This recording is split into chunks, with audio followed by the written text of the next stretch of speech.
दोस्तों आपका हमारे YouTube चैनल में स्वागत है। दोस्तों आज इस वीडियो में हम पढ़ेंगे समाज विज्ञान हमारे अतीत का पार्ट 10 दृश्य कलाओं की बदलती दुनिया का। इसका हम सेकंड पार्ट करेंगे। दोस्तों फर्स्ट पार्ट हम पहले से कर चुके हैं, तो इस वीडियो में हम करेंगे इसका सेकंड पार्ट। इसका नाम है नई भारतीय लोक कला। तो आपको क्या करना है, इस वीडियो को अंत तक देखना है और यदि वीडियो अच्छा लगता है तो लाइक करके जरूर जाना और जो भी इस चैनल पर न्यू उन्हें सब्सक्राइब जरूर करना है। तो आइए चलते हैं हमारे पाठ की तरफ। क्या कहा गया है, 19वीं शताब्दी में भारत के बहुत सारे शहरों में एक नई लोक कला विकसित हुई। बंगाल में कालीघाट स्थित मंदिर एक महत्वपूर्ण तीर्थ स्थान था।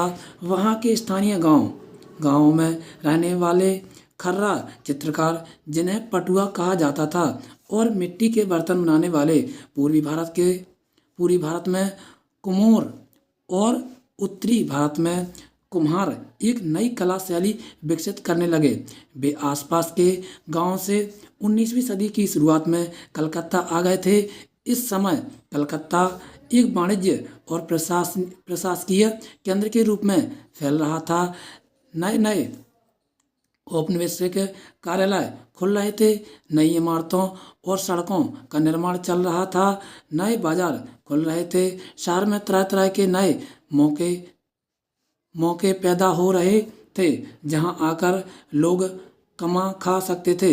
ग्रामीण कलाकार भी नए ग्राहकों और नए संरक्षकों की उम्मीद में शहरों में आकर बसने लगे। 19वीं सदी से पहले ग्रामीण पटुआ और कुम्हार आमतौर पर पौराणिक विषयों और देवी देवताओं की तस्वीरें बनाते थे। कालीघाट जाने के बाद भी वे इसी तरह की धार्मिक चीज़ें बनाते रहे। परंपरागत रूप से खर्रा चित्रों की छवियां गोलाकार नहीं बल्कि सपाट हुआ करती थीं। अब कालीघाट चित्रकार अपनी छवियों में उभार पैदा करने के लिए छायाकरण का इस्तेमाल करने लगे, जिससे उनकी तस्वीरें त्रिआयामी दिखाई देने लगी। परंतु अभी भी उनकी तस्वीरें यथार्थपरक और जीवंत नहीं थी। दरअसल शुरुआती कालीघाट चित्रों में मुखर सुनियोजित यथार्थवादी शैली स्पष्ट दिखाई देती है, जिसमें छवियां विशाल और शक्तिशाली थीं। उनमें रेखाओं, विवरणों और रंगों का न्यूनतम प्रयोग किया गया था। 1840 के दशक के बाद कालीघाट कलाकारों में हम एक नया रुझान देखते हैं, जहां मूल्य, मान्यताएं, रुचियां, सामाजिक कायदे कानून और रीति रिवाज इतनी तेजी से बदल रहे थे।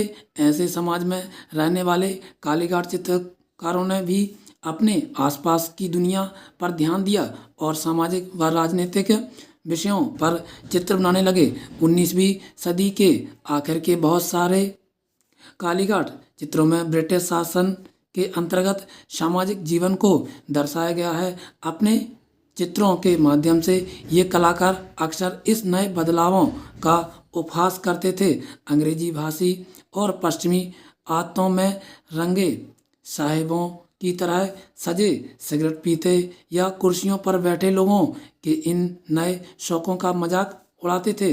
उन्होंने पश्चिमी रंग में रंगे बाबू का मजाक उड़ाया, भ्रष्ट पुजारियों की आलोचना की और औरतों को घर से बाहर ना निकलने की सलाह दी। ये कलाकार अक्सर अमीरों के खिलाफ आम आदमी के गुस्से और सामाजिक तौर तरीकों में आ रहे आमूल बदलावों के प्रति बहुत सारे लोगों में पैदा हो रहे भय को अभिव्यक्त करते थे। कालीघाट तस्वीरों में से बहुत सारी बड़ी संख्या में छापकर बाजारों में भी बेची गई। शुरुआत में ये तस्वीरें लकड़ी की तख्तों पर खुदाई करके बनाई जाती थीं। इन खुदे हुए ढप्पों पर स्याही लगाकर उन्हें कागज पर दबाया जाता था और इस तरह लकड़ी के ठप्पों से जो छापे बनते थे उन पर हाथ से रंग भर दिए जाते थे। इस तरह एक ही ठप्पे से बहुत सारी तस्वीरें बनाई जा सकती थीं। 19वीं सदी आखिर तक भारत के विभिन्न भागों में प्रिंटिंग प्रेस लगाई जाने लगी थी, जिनमें और भी ज़्यादा संख्या में चित्र छापे जा सकते थे। इन तस्वीरों को बाजार में बहुत कम कीमत पर बेचा जाता था, यहाँ तक कि गरीब लोग भी उन्हें खरीद सकते थे। लोकप्रिय तस्वीरों केवल गरीब ग्रामीण कारीगर चित्रकारों द्वारा ही नहीं बनाई जा रही थीं। अक्सर मध्यवर्गीय चित्रकारों ने भी प्रिंटिंग प्रेस लगाए और बाजार के लिए चित्र तैयार किए। उन्हें जीवन अध्ययन, तैल चित्रकारी और छापे बनाने की नई विधियों का ब्रिटिश कला संस्थानों में प्रशिक्षण दिया जाता था। कलकत्ता आर्ट्स स्टूडियो 19वीं सदी के आखिर के कलकत्ता में स्थापित की गई सबसे सफल प्रिंटिंग प्रेसों में से एक थी। इस प्रेस में प्रसिद्ध बंगाली व्यक्तियों के साथ साथ पौराणिक पात्रों की भी आदमकद तस्वीरें बनाई जाती थीं और पौराणिक तस्वीरों यथार्थपरक होती थीं। इन तस्वीरों की पृष्ठभूमि में आकर्षक भूदृश्य, पहाड़ियाँ, झीलें, नदियाँ और जंगल होते थे। दुकानों और सड़क पर लगी अस्थायी दुकानों पर अपने प्रचलित कैलेंडरों में हिंदू देवी देवताओं की ऐसी बहुत सारी तस्वीरें देखी होंगी। इन तस्वीरों की विशेषता 19वीं सदी के आखिर में मुखर रूप से सामने आई। इस तरह की लोकप्रिय तस्वीरें भारत के अन्य भागों में भी बनाई जा रही थीं। राष्ट्रवाद के प्रचार प्रसार के चलते प्रारंभिक 20वीं सदी की जनसाधारण के इस्तेमाल की तस्वीरें में राष्ट्रवादी संदेश दिए जाने लगे थे। इनमें से बहुत सारी तस्वीरें में आप भारत माता की देवी के रूप में देख सकते हैं, जो राष्ट्रीय झंडा लिए हुए होती हैं। कई तस्वीरों में राष्ट्रीय नायक अपना शीश माता के चरणों में चढ़ा रहे होते हैं, जबकि कुछ तस्वीरों में देवी देवता अंग्रेजों का कत्लेआम कर रहे हैं।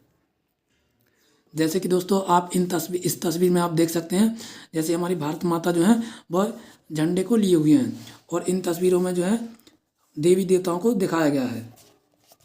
आगे चलते हैं। राष्ट्रीय कला की चाह। 19वीं सदी के आखिर में कला और राष्ट्रवाद के बीच और गहरा संबंध स्थापित हो गया। अब बहुत सारे चित्रकार एक ऐसी शैली विकसित करने लगे जिसे आधुनिक और भारतीय दोनों कसौटियों पर कसा जा सके। राष्ट्रीय शैली को किस तरह परिभाषित किया जा सकता था? राजा रवि वर्मा की कला। राजा रवि वर्मा उन शुरुआती चित्रकारों में से थे जिन्होंने आधुनिक और राष्ट्रीय कला शैली विकसित करने में योगदान दिया। रवि वर्मा केरल में त्रावणकोर के महाराजाओं के परिवार से थे और उन्हें राजा कहकर ही संबोधित किया जाता था। उन्होंने तैल चित्रकारी और यथार्थपरक जीवन अध्ययन की पश्चिमी कला पर महारत हासिल की, परंतु भारतीय पुराणों के चित्र बनाए। उन्होंने रामायण और महाभारत के अनगिनत दृश्यों को किरमिच पर उतारा।